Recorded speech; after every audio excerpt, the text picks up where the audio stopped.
Welcome to Courageous Creative Conquerors. I'm your host, Jean Voice Dart, expressive arts psychotherapist, credentialed teacher, and coach. It's my belief that we are all courageously creative and destined to navigate our way through life, learning how to feel, reveal, and heal. And we do this safely and effectively through the expressive arts. Hi, everybody. Jean Voice Dart here with Courageous Creative Conquerors. And I'm so excited to be here with Claire Marie today. Claire, hi, how you doing? Hi, good. Very nice to be here. Thank you. So glad to have you. And I'd love for you to tell us a little bit about yourself and what you do. So I am very grateful that you do this particular part of the podcast and video and being part of the wellness universe and how we got connected. I was very excited to come and talk with you today. I do a lot of different things. I am I call myself an energy therapist, meaning I work with healing energy to help people. I am an intuitive mentor and author and inspirational speaker. So I do a lot of things regarding health, wellness in the space of self-actualization and spirituality, because I truly believe that no matter what our spiritual morality is, it is our spiritual space in our holistic thinking, having to be whether that is a higher power or the connection between people, that we need to be able to have that holistic thinking for uh, the most beautiful way of living our lives. And my tagline is thrive in life, don't just survive. Wow. Okay. Can you tell me a little bit more about intuitive mentor? I like that. I haven't heard that so much, but that sounds really juicy. I'd like to find out more about Yeah. that. Yeah. I have had a knowing awareness and I've seen things for a majority of my life. I didn't know as a kid what that was. When I would see things, I call it the in between. It's like I know that it's not happening right here, but it's kind of in that space in between where I know it's happening. It's kind of like an extra layer on top of the physical space. Um, and I've been very sensitive to emotions and very sensitive to um, how the environment and how it feels, very sensitive to people. And that I started to develop that as I was figuring out what it was that was coming to me, what it was that was happening to me when I'd have these amazing events that were inexplicable, but I found out that they were really not as inexplicable as you think they are when you start talking to people who actually have those gifts. And I help people learn how to tap into their own gifts and into their own knowing because we are all intuitive. We all have that ability to have those extra sensory spaces. We just have to learn how to articulate it within ourselves. So, and the more we are in flow, the more we have the ability to use those extra sensory gifts, and to be able to have a more fully enriched life, in my perspective. So I learned how to develop it for myself and then have learned how to help others develop it for themselves to be able to find that space. And what do you see as the connection between creativity and creative flow and intuitive or hypersensitivity? What do you see? How does that all connect together? That is a beautiful question because it's one of the reasons that I wanted to be able to be part of Courageous Creative Conquerors because there's a lot of people that don't, I'm not creative. Yeah. Well, you are because you're alive. You're part of creation. Therefore, you are creative. You just have to find what works for you. And creation isn't just talent, right? Creation is ideas, thoughts. It is how do you articulate? How do you come up with things? How do you connect with other people? It isn't just an art form that you have to put on paper or canvas. Yeah. It is a deeper sense of being part of the creative experience.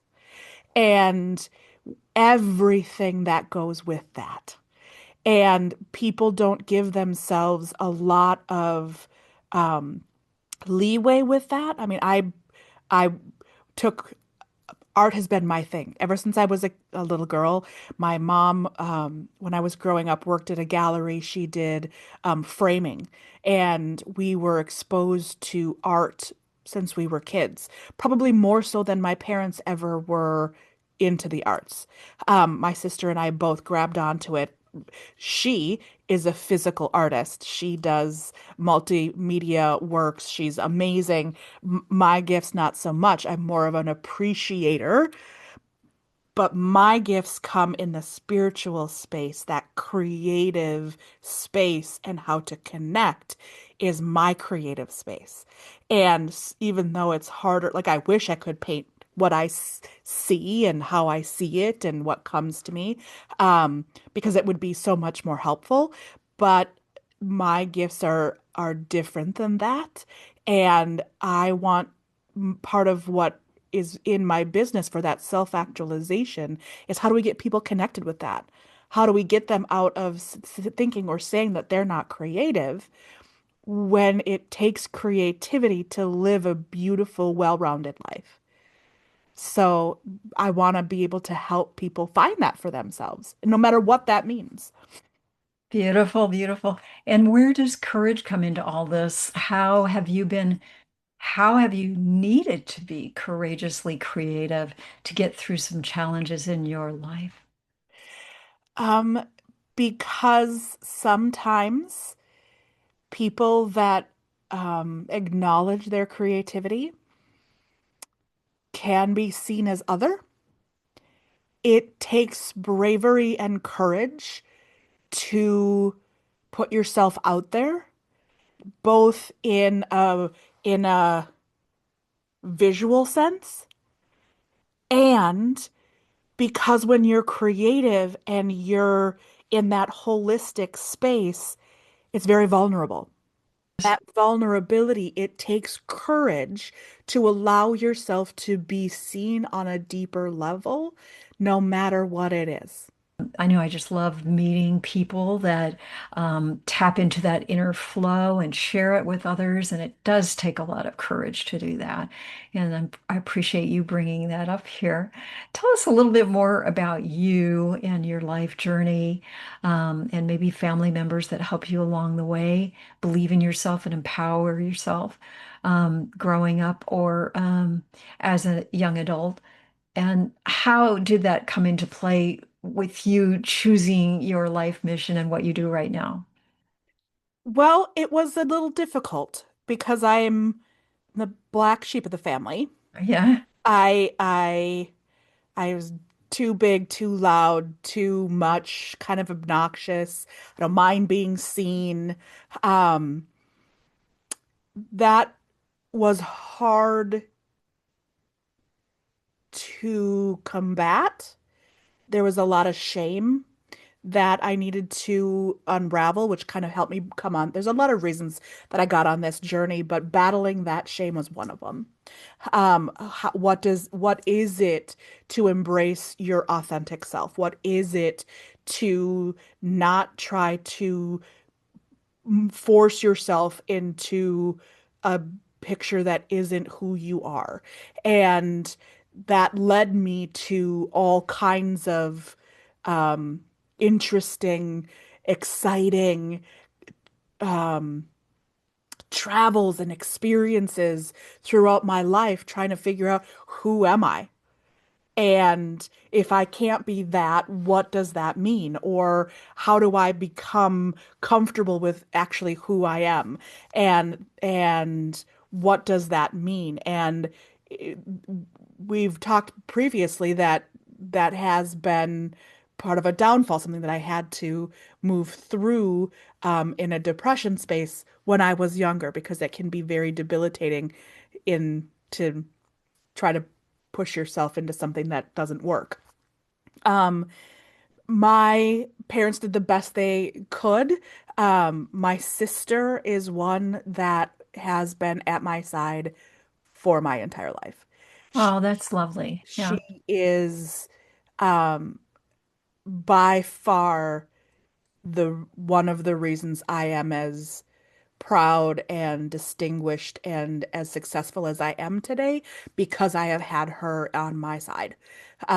And because I've had her, it has allowed me to step out more courageously with other people, therefore meeting my wife, therefore making connections, therefore not worrying about the fact that I might sound like I'm crazy when I talk about some of my metaphysical experiences, part of that intuitive space, and go, okay, well, that's all right. You don't have to, but this is my journey. This is what it looks like to me. This is my experience. And because I always know that she's there for me, no matter what. We were together on a platform for suicide prevention and mental health Mhm, awareness, and sharing that journey. I share that with you, and the experiences of suicidal ideation, mhm, depression, going through that because we think we're not good enough, we just don't fit. And I have so many experiences with that. So I understand that. And for our people who are watching and listening right now and out there, if you're feeling those feelings, it's so important to have a friend pick up that, we say, pick up that one 500-pound phone. It's hard mhm, to reach out, but you had your sister. mhm. Sometimes it's hard when you're going through these things. And I was told, you're so sensitive. You're so dramatic. Could you take it Yes. down a notch? No, I can't. That's just me. Yeah. It's like, I don't know how, Yep. But then I found the expressive arts that's the whole thing, Hmm. dramatic, be expressive, get it out. Right. So that's Splash of what color in a beige world. yeah, I teach people the expressive arts are about taking internal stuff and externalizing it. You Hmm. take it and you externalize it through Hmm. visual art, through Hmm. movement, Hmm. through song, through music, through writing. You're externalizing it.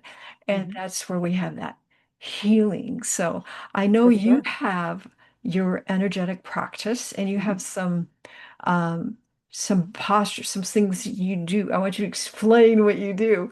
Okay. And how you work with that and how that has been healing for you. Tell us about that. Absolutely.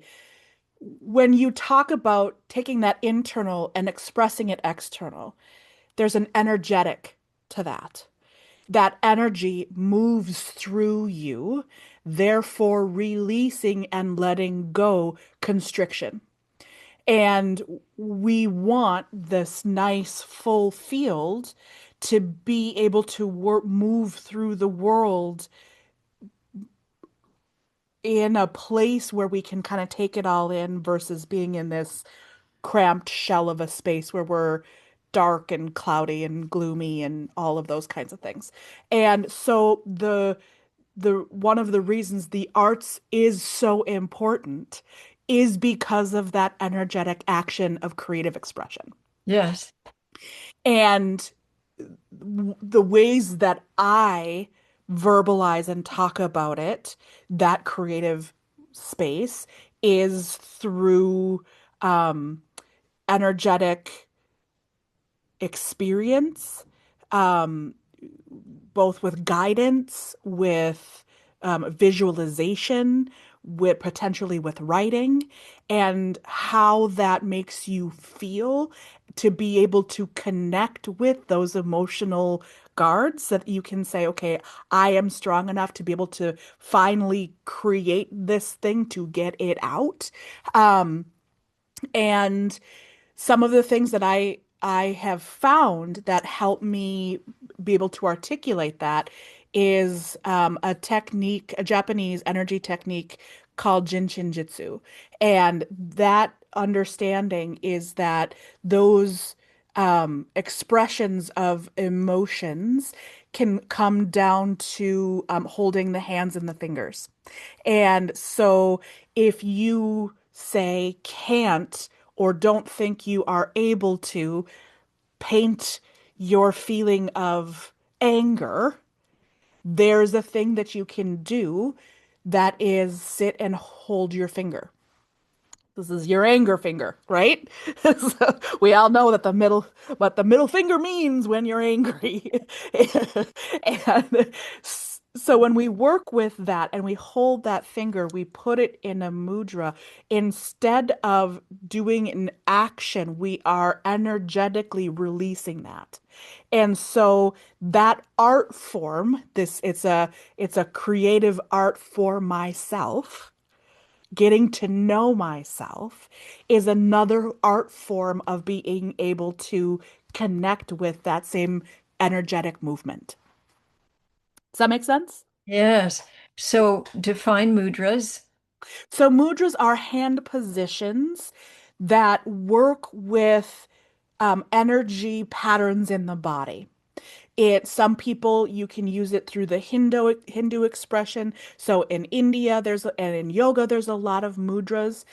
In Japan in Jitsu there's mudras, and they are hand positions. For instance, putting your hands together, dropping all of your fingers except for your middle finger. When you hold this position, drop your shoulders and take a big breath. It moves energy in your body. Some people can feel it right away. Some people need to hold it and sit with it for a few minutes in a quiet space. But it can direct and move energy like your paintbrush or your pencil or your whatever it is. This can help you identify and move through some of those expressions differently. You know, it's so interesting because I've been doing this for a long time without really understanding what I'm doing, but my body naturally wants to do something, and with my hands Yep, yep, or hold up or do something. yep. And it's just a feeling, and if I just want to do something, and it does shift the energy. It's very powerful. It is that creative expression and how we know ourselves through that expression. Well, thank you so much. We're running out of time, but I'm just so grateful that you shared this little tip and something that people can do right where they are, no matter where they are. If they're out at the park or they're sitting on Yep, a bus or wherever they are, they can use these hand movements, the mudras, and they can find out more about that by visiting your website and learning more. And so absolutely. and your website is cmkenergy.com. cmkenergy.com. And thank you, Claire Marie, so much. And final words that you'd like to say of encouragement to people out there that are maybe going through a tough time? When you start to live in your own vibrant, unique, authentic expression, your life is going to be beautiful, and it's worth being brave to reach that space. There you go. That's Courageous Creative Conquerors right there. Beautiful definition. Thank you, Claire Marie, and thank you all of you for being here, and we'll see you next time. Bye-bye.